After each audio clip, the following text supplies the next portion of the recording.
said the station had been empty for years. Dust like gray snow settled in the register grooves. A pencil lay alone on the counter, its point told by time. Across the table, an old topographic map sat spread like a folded memory. Brown paper, contour lines that once meant certainty. I watched a thin pencil mark crawl, slow and deliberate, across a road that wasn't supposed to be there. Then, in the margin, letters darkened. A name formed where none had been. And something knocked. Soft, inside the wall. Like a fist testing a door from the other side. I'm Samnang. This is nature's dread. Find somewhere dark and quiet. Put your headphones on. Listen closely now. Tonight we follow a map that keeps its own counsel. The Cartographer's Hollow. Eli Carter. The name came like a bell. Small man, hands always carrying a streak of dirt under one thumbnail. He laughed like a campfire, slow at first, then hungry. He knew the land the way some people know a face, every ridge, each hidden spring. When he vanished, folks treated it like weather, mentioned over coffee, put away. But some things don't fold neatly into a mug. They rearrange until you have to look. The station closed, windows boarded, a county sticker half peeling from the door. People visit, kids with flashlights, cousins poking through the past, a nephew searching for an uncle's logbook. In Eli's desk, I found the map tucked into a forestry guide, hand-drawn topography, edges browned, and a fresh pencil line threaded along a trail no one could place.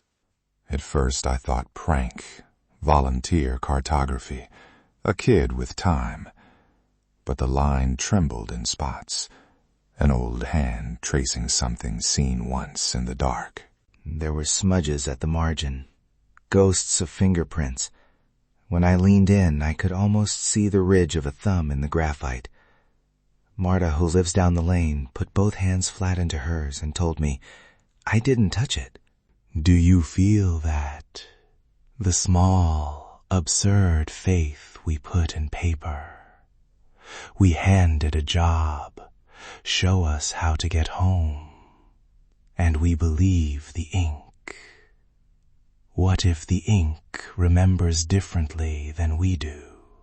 The first real anomaly came from a hiker who knows the ridge by the color of the moss. He said he followed that new spur to a clearing that wasn't on any chart. Footprints led in and stopped, mid-stride, as if the world had plucked someone out of motion. He turned and left. His GPS trace later showed a clean line where a valley should have sat. The data looked like a glitch. The memory felt like a bruise.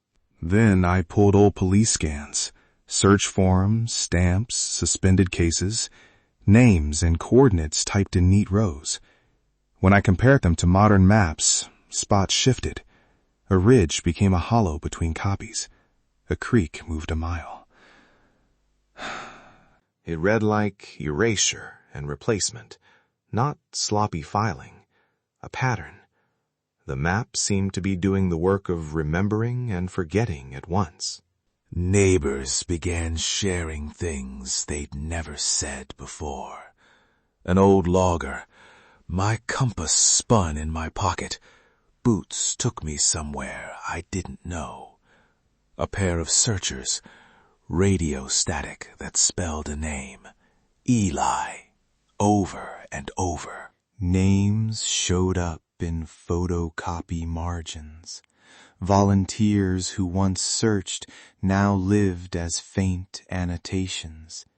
New names bled into the edges like ink in rain. I started tracing the pencil's path on my own maps. There was a rhythm. Ink pushed toward edges, trailheads, ridgelines, the place where trail meant nothing. That rhythm led me to an unsolved disappearance, an undergraduate who walked out for a day hike and vanished. Last photo, picnic blanket, bright smile. Last message, a joke about bad coffee. In the margin of Eli's map, someone had penciled a tiny circle at that coordinate and written one word, shaky, barely pressed. Here. I could have left it, folded the paper back, let the town's forgetting close like a book. But I packed a thermos and a headlamp and the soft arrogance of someone who has read 1,000 trail guides. Pines first. A goat track. Beetles murmuring in dead wood. Then the soundscape slipped. Echoes came from the wrong direction. A cairn I was sure I'd passed an hour ago stood in front of me, tidy as a promise. Landmarks leaned off true, like a painting hung crooked. My compass needle dipped and shrugged. My watch lost 5 minutes, then handed them back. I began to see pencil marks on bark, tiny, tentative.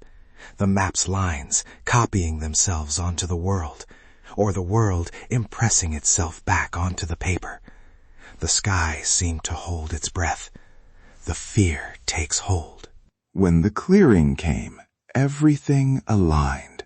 Not dramatic, no ruined temple, just a bowl of ground where flowers formed a ring. The air tasted metallic, pennies in rain. In the center, a stone marker with a groove worn smooth. The pencil line on Eli's map stopped there like a sentence reaching its period. In the groove, a rotted page, handwritten, fading but readable. It read like a ledger. Names, dates, coordinates. One line, ink marks debt. Land remembers who takes. Paired with footprints, it wants payment. If you find this, and the ink moves, do not follow, unless you can leave something for the ledger. I read it twice. I laughed once, because laughing is cheaper than admitting fear. Then I slid a torn notebook page into the groove, the cheapest thing I had, a small offering. I walked away with an ache like a dull tooth. That night in a motel, paper-thin walls, I unfolded Eli's map. A new circle had bloomed where my page had rested. Beside it, in a hand I couldn't place, a single name, mine. After that, the town shifted. Some called it a long joke. Others closed doors tighter. Police reopened some files and quietly shelved others. Bureaucracy acting like a bandage. People sent me small returns, a hat, a boot, a map corner with a familiar scrawl, none of them whole, edges worn, smells of smoke, of rain, a daughter's voice telling me a hat smelled like her father's pocket, and nothing more. That image stayed with me. Eli's journals mentioned a ledger and keeping accounts with the land. Phrases that could be poetry, except they sat beside notes on sinkholes and which stream runs deep at dusk. He tried bookkeeping, maybe negotiating. Did that help or condemn the ones who followed him? Months later, I checked the drawer. A fresh graphite halo had appeared on the margin. No name, just a circle. At a neighbor's house, a different map bore a stranger's name in the corner. The ledger keeps writing. I won't give you tidy answers. The clearing didn't cough up a confession. The map didn't sign its name. What I have are traces, photocopies with new margins, voices that shift under memory, a paper left in a stone groove, and the sense that this land keeps its own books. If you ever find a map folded in a drawer, listen to the silence around it. Look at the margins, the fingerprints, the things left like offerings. Instruments carry the history of their hands. Who pays when the land remembers? Are we ready for what it demands? I don't know, but I do know this. Some maps are tools, some are ledgers, some are both, and that is when directions ask for payment. If you're still here, it means the story followed you to the end. Take a breath. Look around your room. Make sure everything sits where you left it.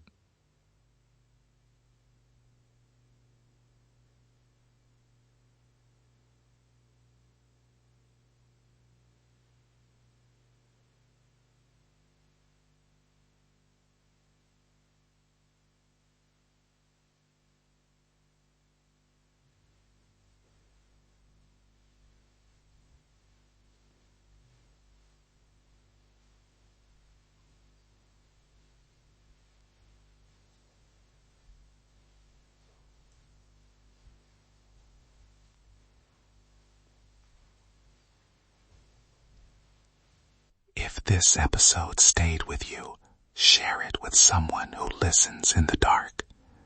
Subscribe so you never miss an episode. Until next time, check the corners. Good night.